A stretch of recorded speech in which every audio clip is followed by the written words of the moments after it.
Sevgili arkadaşlar merhabalar. Göksel'in Mutfağı kanalına hoş geldiniz. Bugün de size halis ve halis Türk mutfağının özel yemeklerinden birisi olan kaçamak yapacağız. Her ne kadar bunu Boşnaklar sahiplense de işte Amerikamız, İtalyanlar, Hırvatlar sahiplense de Hollanda'mız diye aslında bu halis ve halis Türk yemeğidir. Kaçamak olarak bizim yemeğimizdir. Bunu da sahiplenmişlerdir. Bunu yapmak için 3 su bardağı suyumuzu tenceremize aldık. İyice fokurdamasını sağladık. İçine bir yemek kaşığı kadar tereyağımızı bıraktık. Geride kalan 2 yemek kaşığı tereyağımız var, en son yapacağım. Bunun için suyun içine attım, eritiyorum.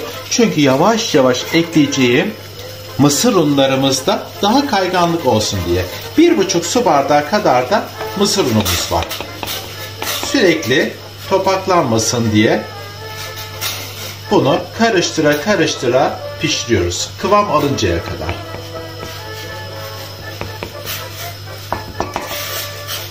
Hamurumuz iyice bu şekilde pişireceğiz. Bunu çırpıcıyla da yapabilirdim ama çırpıcının arasına hamur çok toplanır. Onunla yapmamız çok zor. Tahta kaşıkla yapmanızı öneririm. İyice hamurumuz kıvamını alacak. Bunun içine niçin tuz atmadık? Çünkü biz kaçamağın bu kez tatlısını yapıyoruz. Pekmezli olanını. Birazcık da elimizde pekmezimiz var. Pekmezin ölçüsünü söylemedim ama 1 çay bardağı kadar yetiyor. Siz damak zevkinize göre az veya daha çok ilave edebilirsiniz. Altını kıstım. Çok yanmasın diye. Tereyağlı, suda pişen harika bir hamurumuz var. Birazcık daha kıvam almasını istiyorum. Aslında şu anda aldığı kıvam güzel ama birazcık daha toparlansın.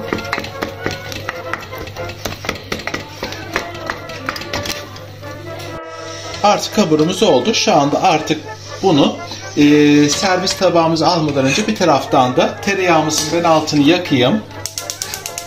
O erisin. Kızgın tereyağı olarak dökeceğiz şimdi. O zaten hemen eriyecektir. Tereyağımızı da biraz geç döktüm. Çünkü niçin? Ocağın altını açtım. Yanmış bir tereyağı istemiyorum. Hemen kabımızın içerisine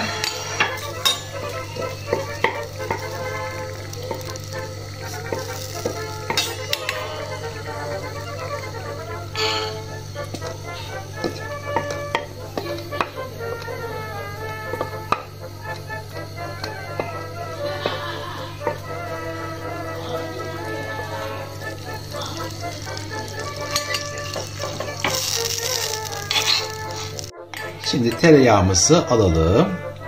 Kaşığımızın sonucuyla izler yaparak tereyağımızı hamurumuzla buluşturalım. İtalyanlar bunu tuzlusunu yaparlar. Bazen içinde kaşar peyniri de eritirler zevkli veya sucuk. Onlar salam, sosis, onları karıştırıyorlar.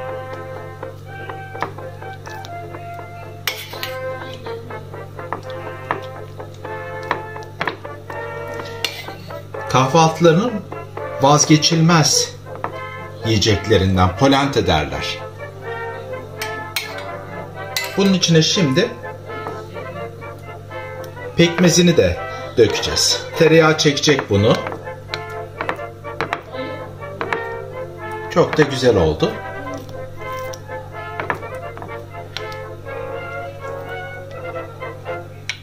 Şimdi pekmez de gezdirelim.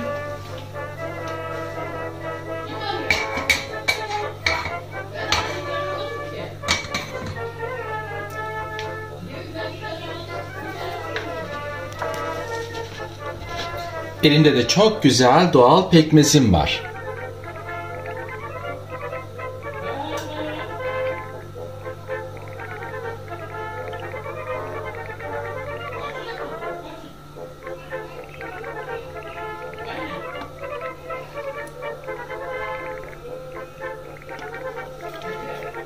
Evet.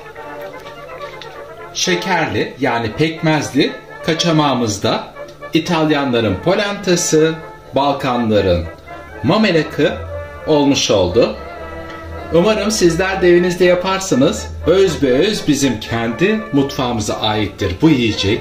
Beğenerek de tüketirsiniz. Yapacak olan arkadaşlarıma şimdiden ellerine ve emeklerine sağlık diyorum. Afiyet olsun. Sevgilerle kalın. Hoşça kalın. Kanalıma da abone olmayı unutmayın. Hoşça kalın.